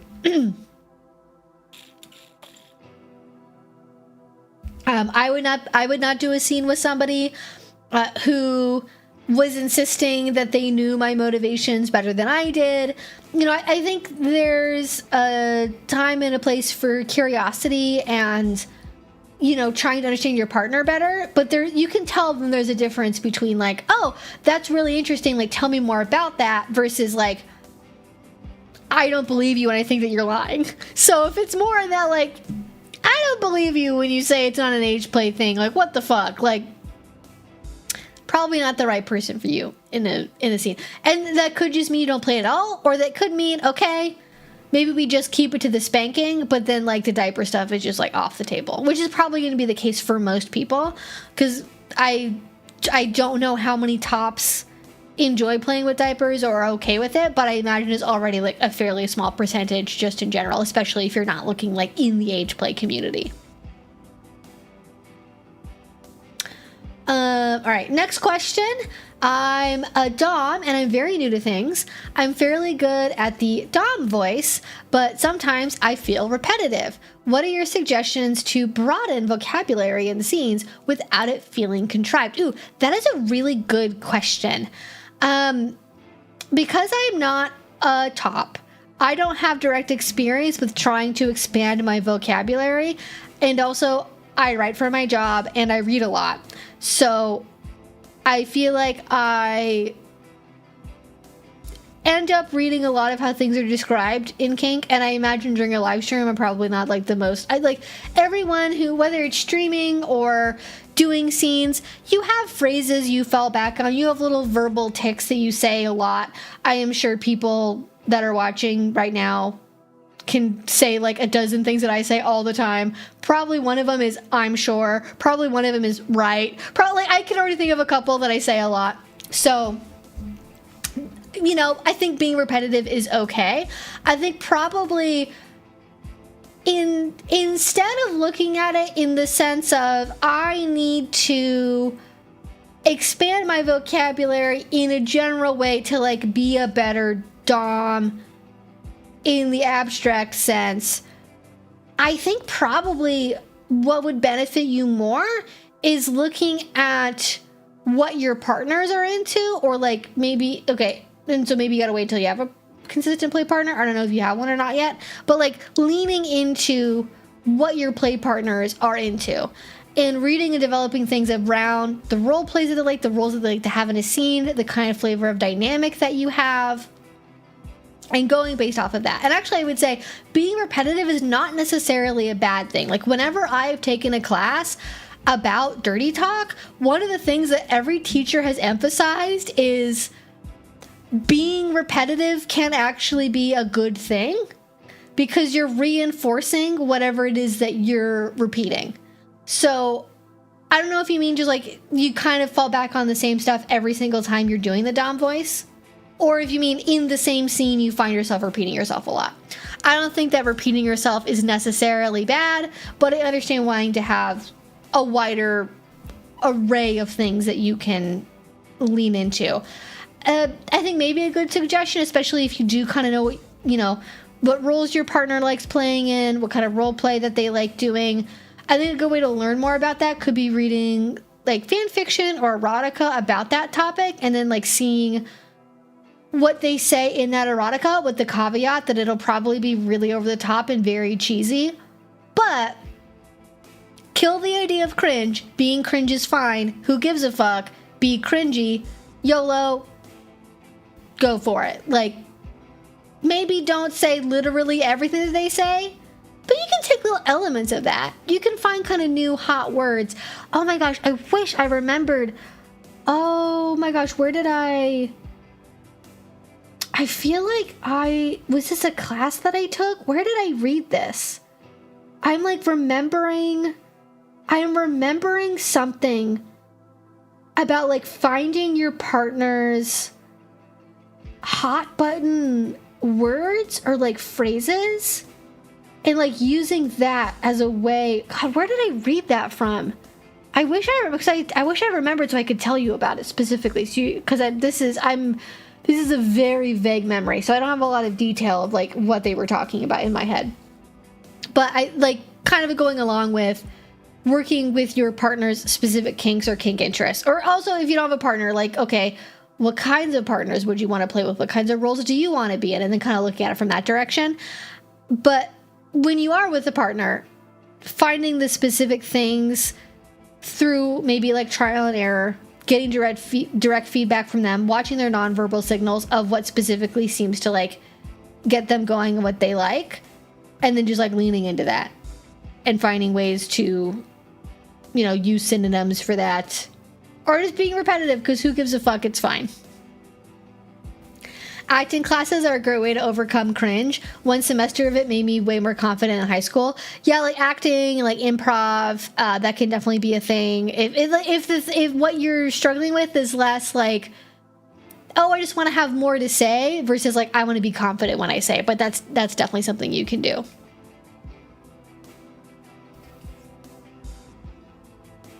I don't particularly enjoy smut or porn, though I've read too much fanfic, lol. I'm not really looking for sexual terms, but this advice is great. I mean, my advice applies, like, regardless. I'm also aspec, and so, but by default, unless people tell me that they're aspec, I assume that what they're looking for is, like, something that could be sexual in nature, but also at the same time, even if you're talking about, like dirty talk or, like, dom voice, the same... or like hot or whatever, like that can be sexual or non-sexual. Like it doesn't, in my mind, it doesn't only apply to sex things. Like when I'm talking about like what turns your partner on, like what's hot for them, most people take that as meaning like, oh, well, like makes them sexually aroused. Doesn't have, like, it could be mentally turning your partner on, right? It could be like what mentally engages your partner in the scene, what's exciting for them, you know. So if it maybe makes more sense to your brain to phrase it that way, where it's like, oh, what's exciting, what's interesting to them, what gets them deeper into their headspace.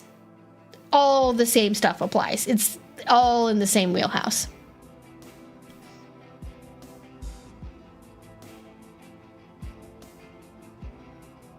She really reacts to good girl whispered directly in her ear. Great.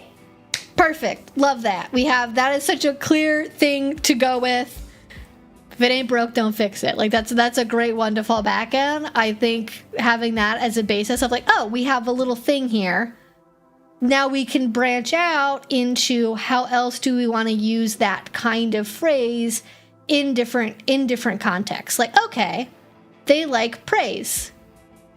Maybe let's have a conversation about doing stuff with praise outside of this. But we can build on the idea of praise of, we can leverage, maybe they like the idea of being good. Maybe they like the idea of being praised for being obedient. Maybe they like the idea of being possessed by you specifically.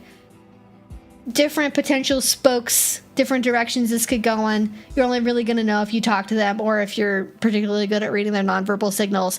But like those can be potential things that you can get derivatives from, if that makes sense. Like you can go from good girl to like, I know you want to be good for me, so why don't you just blah blah blah blah, right? Or like maybe going in more of the possessive direction of like I'm trying to think of like a good like general example for this. Like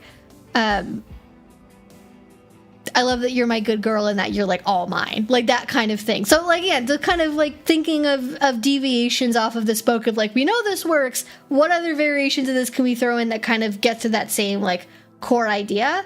Is something I talk about in like videos where I've discussed like core kinks or like why you're doing what you're doing in kink is like, okay, the best way to know how to do things like dom voice or dirty talk or communication in a scene that's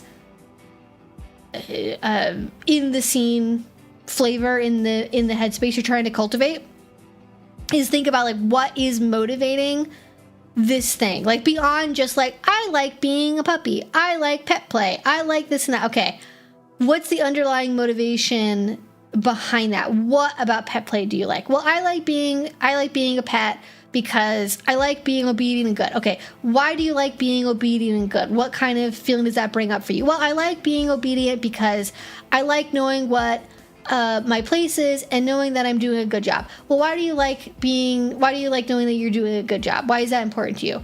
Well, because yada yada yada. Like, just like dig down deeper and deeper and deeper, and then eventually get to a point where you can't reduce it down any further, and you found kind of like the core of like, this is the why behind what I'm doing. This is the emotional thrust of what's going on in the scene between the two of us, is like this thing. So if you haven't watched my video about core kinks, maybe go and check that out. That might give you a way of at least, maybe not telling you directly how to do dirty talk stuff, but giving you, again, I'm using dirty talk that can be sexual, it can be non-sexual, it's whatever.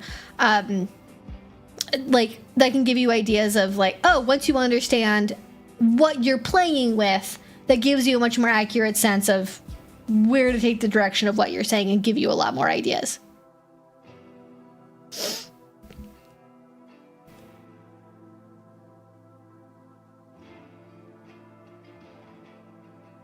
All right, anyways,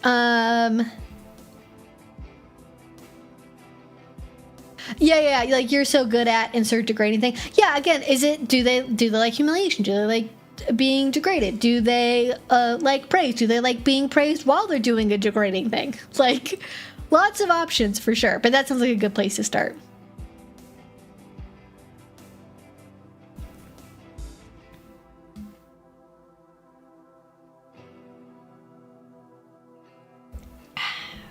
All right. So I think that was a very good question. Thank you all so much for your additional ideas and add-ons. It's all very good stuff. My advice I can give on that is limited because I am definitely not a dom, and most of the time during a scene, if I am making noise, it is probably some incomprehensible animal noise that does not in any way translate to English. Or I'm being very, very silly. And I guess I am sort of yes-anding my partner a bit. Like, if I am being verbal, I'm taking the situation and then like escalating it further if we're doing something that's a little bit more like role play focused. But the vast majority of the time I'm basically nonverbal. So like, it's probably not something I'm super skilled in. But thank you so much for the question. I was glad I got to talk about that. I've been meaning to do more research into like dirty talk and dom voice stuff. It's been on the list, so this puts it back in my head of something that needs a video for sure. Interesting question.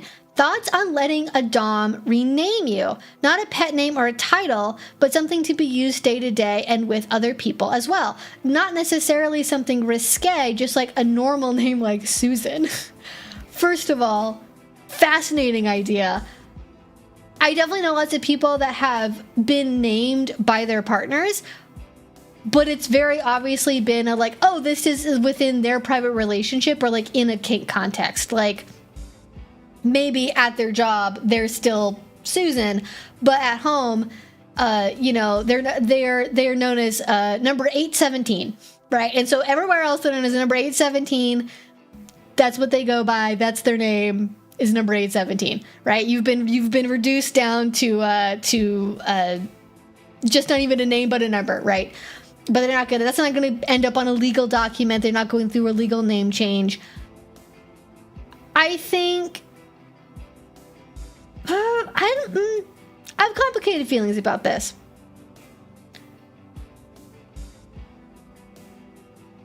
I think if you were already thinking about changing your name anyway, and they're there to help you find something that feels affirming and good to you, I think that's great. Like, if you're already thinking about experimenting with changing your name, you don't like your given name already for whatever reason, them helping direct you towards something without you getting like choice paralysis of like, my name could be anything. I could go by this, or I could be this, or I could be this. And they're essentially there to cut through the choice paralysis and just say, you're going to go by this now. Out of all the options that you've talked about, this is it. This is what you're going to go by. I think that is like fairly understandable. However, even that, I would say you'd want to do in a relationship where there's a high level of trust, and I would not just do this with like, I've been dating this guy for like 3 months and he wants to rename me. If it's their idea and they're telling you some old bullshit about like, if you want to be my real slave, you have to take on whatever slave name I give you, and you have to be known by that by everybody so that way they know that I own you. Like, that is ridiculous. Absolutely not. No, that's crazy. That's not how this works. Most people, even if they're in like long-term 24/7 power exchange relationships, are not randomly changing their partner's name. So if it's anything like that, that's no. I'm going to say no to that. Sorry. Other potential option is you've been in a long-term relationship for a long time. You're leaning more and more into higher levels of power exchange, high level of trust. It's all good. Things are going great. It's a very, happy, healthy relationship.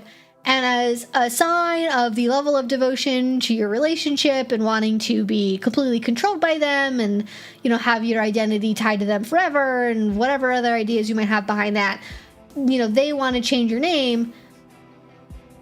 That is certainly in the realm of possibility.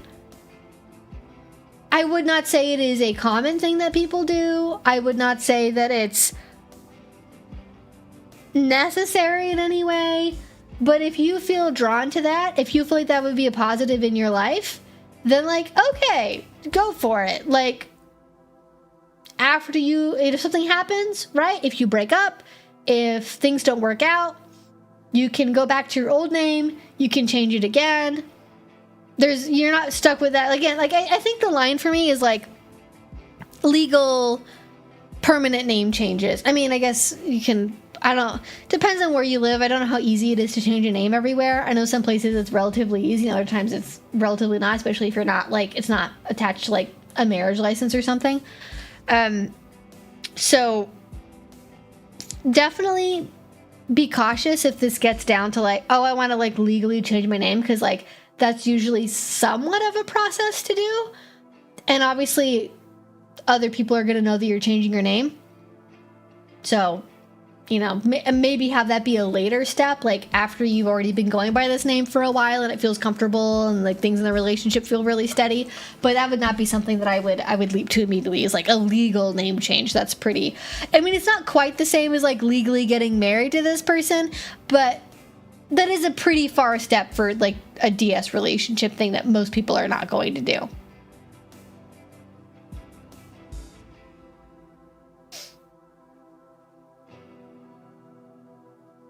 Oh, gotcha. It's like in an age play or like pet play context. Oh, yeah. I get what you're saying. Yeah. So it's like more of a, oh yeah, I'm doing this, and it's like, it's like they're naming their pet or something. Yeah. I think if you're the kind of person where you're like open to like, you experiment with your name and like nicknames a lot, like already, and like it's not a big deal to you if you need to change it again in the future, like doesn't feel right, then like, okay, whatever. But like I would not leap to like filling out the legal paperwork necessarily. But if you decide together that you want to go by just like Susan, they're like, okay, whatever, fine. But I would say you don't have to necessarily leap to using it with everybody as well. You could start just like using it with each other, and then with like kinky people, and like then with friends, and then with family, and then with like at work, and like you can scale this up. It's not like an all or nothing thing. And I think with most kink things, including stuff like this, it's usually best practice to like test how it feels, see if it works or not, and then gradually increase the scope, increase the intensity level. In this case, how many people are now knowing you by this name versus your old one. And then if it doesn't feel good, it's a lot easier to like pull the ripcord on it when you've only done it like this much, as opposed to like filling out the legal paperwork. So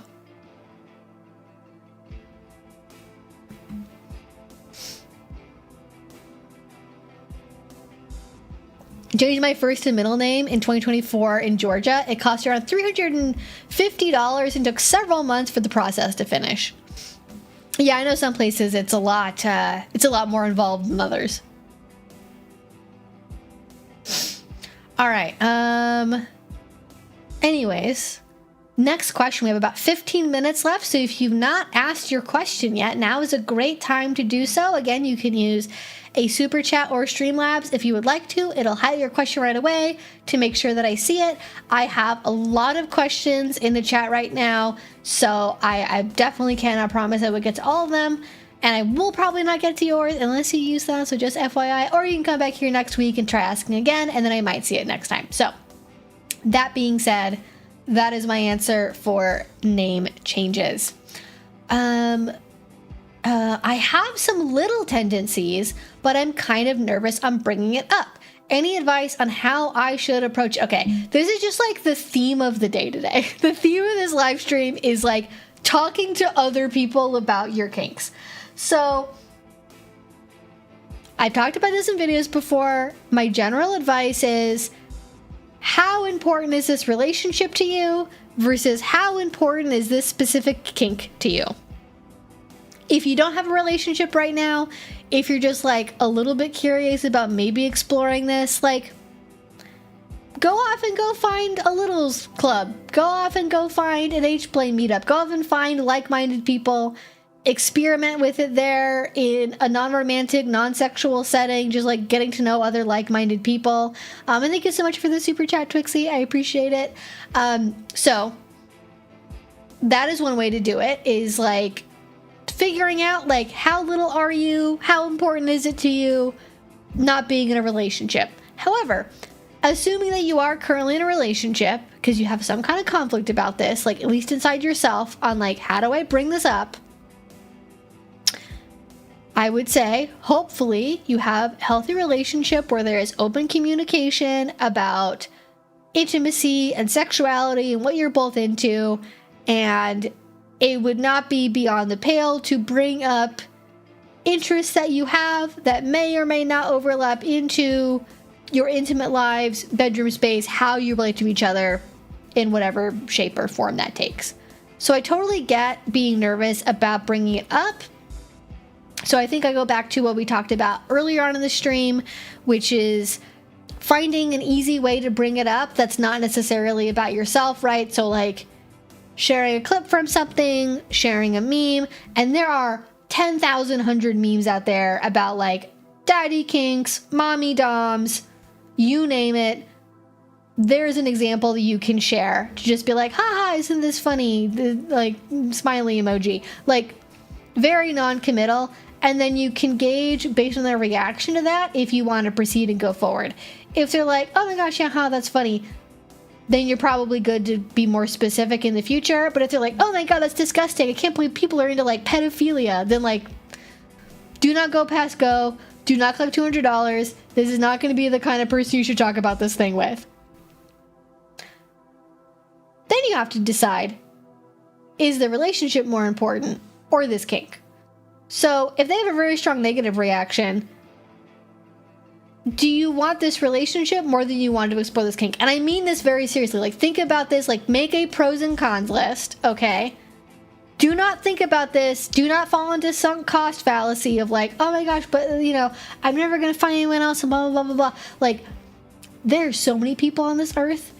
There are going to be people that are into this kink. So think about this with the assumption you will find somebody who is into this kink, who is at least somewhat similar in terms of the things that you like about your current partner as well. So, oh my gosh, I had to sneeze for a second. But yeah, think about how important this is in terms of current relationship versus this kink. If this kink is important to you, then it's, I think, worth the risk to bring it up. For me, kink is an important part of my life. It is not worth it to me to hide that from relationships. And so I'm going to bring this up fairly early, and I'm not really interested in dating people who are not at least like open to kink in some way. So I would just bring it up, and I like, do not make it a whole dramatic confession. Do not write a 10-paragraph email. Do not apologize for it. Do not over-explain. The way that you talk about this will inform your partner about how they should react to it. If you act really guilty, nervous, ashamed, scared, anything like that, they're going to be like, oh fuck, something is really wrong and this is bad. But if you introduce this as a, neutral to positive thing where it's like a happy additive part of your relationship that could possibly maybe be fun to explore, they're probably going to go into that conversation being more open to the idea. So instead of it being like, I've been hiding this terrible secret from you and you're going to hate me and I'm so sorry, I'm such a freak and like yada yada yada. Don't do that. Don't do that. Don't degrade yourself while introducing the topic. I know people who do that. Don't do it, okay? They're just increasing the odds of failure. But if you talk about it like, hey, like I've kind of been like, I saw this thing and it got me thinking about kink and I've been reading about it and I thought that like it might be kind of fun to try sometime. Like, how would you feel if, and then like introduce like a really easy concept. Like, how would you feel if I tried like calling you daddy? How would you feel if I wore a schoolgirl outfit? How would you feel if I like whatever kind of thing, right? Like, I would not leap into the like, I want you to like force me to wear a diaper and then like kidnap me in a van because you're like the evil Candyman and then like have your way with me in the woods. Like, don't introduce that concept, okay? That's further down the road. That's a ways away. But to start with, be like, I don't know. I read this thing and it kind of made me think that maybe calling you daddy sometimes could be hot. I don't know. What do you think? Like, very non-committal, not changing your whole relationship, not some grand revelation, just like, hey, this thing could be fun. What do you think about it? And that's it. And then they're into it or they're not. And especially when it comes to anything around like DDLG, daddy kinks, mommy kinks, blah, blah, blah, they're probably gonna have a pretty immediate clear reaction of like either, hell no, that sounds fucking weird as fuck, I don't want you to call me that, what the fuck, like no. They're gonna be very strongly no, or they're gonna be like, yeah, that does actually sound kind of hot, maybe we could try that. Or I don't really know how I feel about that, but like, I guess we could try it if you want to. You're at bare minimum looking for like, I guess we could try it sometime. If you're not at least getting that, like, it's a no. It's a no. But yeah, it's like, don't make it a giant confession. Don't make it a huge deal. But keep in mind, especially with that kind of kink, some people are really, really not going to be okay with it. And it might cause some fairly extreme reactions. So I definitely think being nervous and having some caution is warranted. But in my brain, especially if you're monogamous, this is like thinking about this being a very long-term relationship. Are you okay not engaging in this, not getting to bring it up at all for 2, 3, 4, 5+ years of your life? Would you feel like you were missing something if you didn't get to have this? And I definitely have known people who have made the choice to try to preserve a vanilla monogamous relationship because they were, medium happy in it, but they never got their kink side fulfilled. And so they spent 5, 10, 15 years in a relationship that wasn't really compatible intimately, sexually, romantically, because that side just could not ever be addressed. Like, it couldn't even be brought up as a topic. And they definitely regretted, and they would have wished, like, I wish I just, like, breaking up would have been really hard, but it only ever gets harder, right? Like, it's harder 2 years in versus 6 months. It's harder 5 years in versus 2 years. Like, unless you end up, like, fighting and the relationship dissolves, like, if your lives get really intertwined, it's going to be harder and harder to break up. Sometimes you get 5 years in and you're like, I fucking hate this person, oh my god, they're gone. And then, like, maybe it won't be a big deal at that point. But generally, if you're continuing on kind of the just, like, I'm just sort of, like, kind of a little bit happy, but, like, I feel like I'm missing out. Like, again, to me, my brain, how I work is I am not just looking for relationships that are like ho-hum. I don't just want relationships where I'm like, this is fine, I guess. Like, I don't need to waste my time. I don't need to, like, expend energy. Like, if that's where I'm at, let's be friends. Like, if we like each other's company and, like, we like talking to each other, but, like, we're not really compatible otherwise, being friends is great. That's awesome. Friendship is valuable. Friendship is awesome. Like that's also a good way to have a dynamic with somebody. You don't have to be dating you don't have to be dating somebody. You don't have to be romantically or sexually exclusive if you're not really compatible. So also keep that in mind too. Anyways, I'm going to try to get to one more question here. Again, I'm sorry we have a whole bunch of questions. I'm not going to be able to get to all of them. If I didn't get to them, come back next week. You can always re-ask them, and I might even answer them at the start of the stream next time. So come back and check out the beginning of the stream if you want to see if I answered your question. Again, also, Streamlabs, Super Chat, other options too. Okay, let's see. What do I want to have my last question here?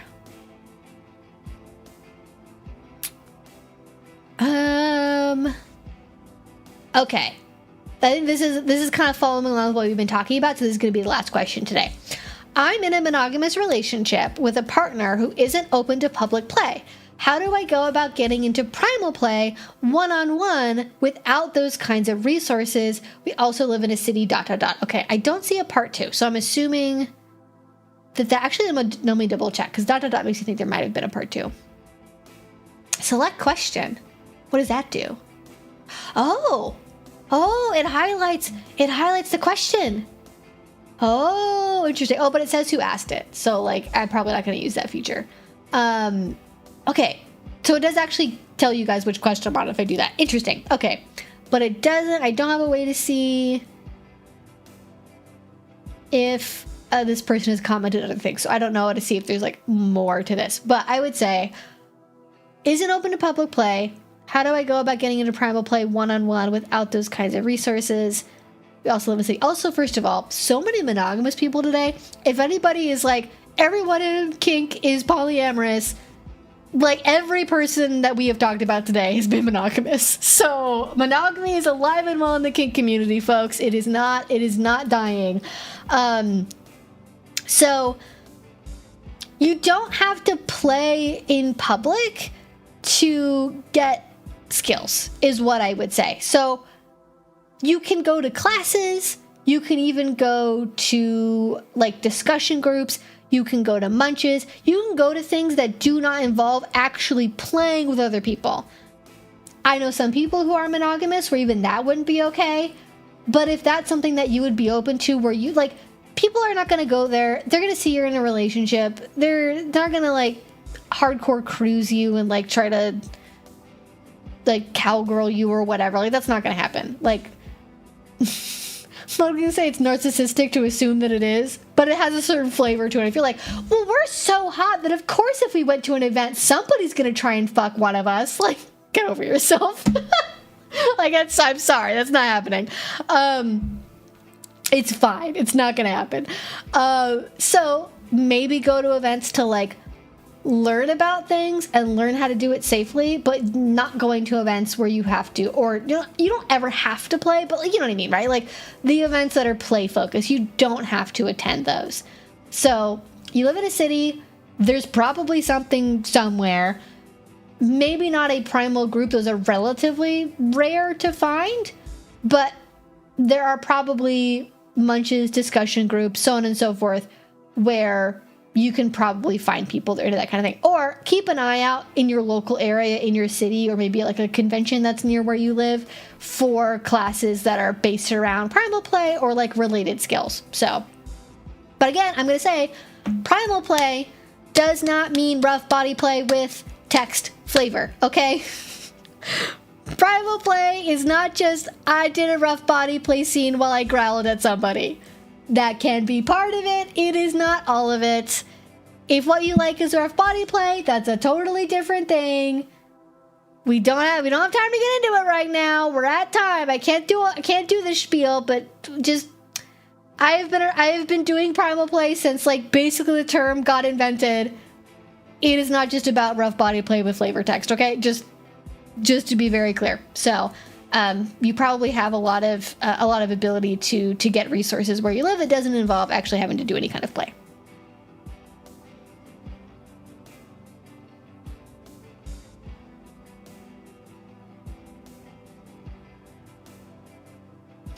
My stream got plugged on r/monogamy. That is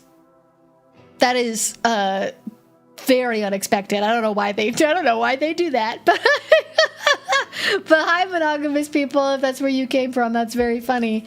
But okay, good question. But yeah, just talk to your partner about what you're comfortable with seeing and experiencing with other people.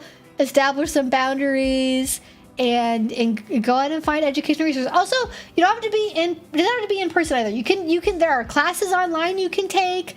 There are text things you can download online. It does not have to be in person if one or both of you would be uncomfortable with that. So that's another option as well. But I would say if you can do it in person, it's usually safer to do it that way, especially if you are looking at like the physical side of primal play. So with that being said, we are at time. So thank you all so much for joining me on this Friday stream. I'm very sorry I couldn't get to everybody, but that is how it goes with questions. I try my best to get to as many as possible. But yes, that's what we have time for. Come back next week, and I will try to answer some more questions as always. Thank you so much for being here, and thank you so much. Stay safe, have fun, drink your water, wear your sunscreen, and I'll talk to you all again very soon.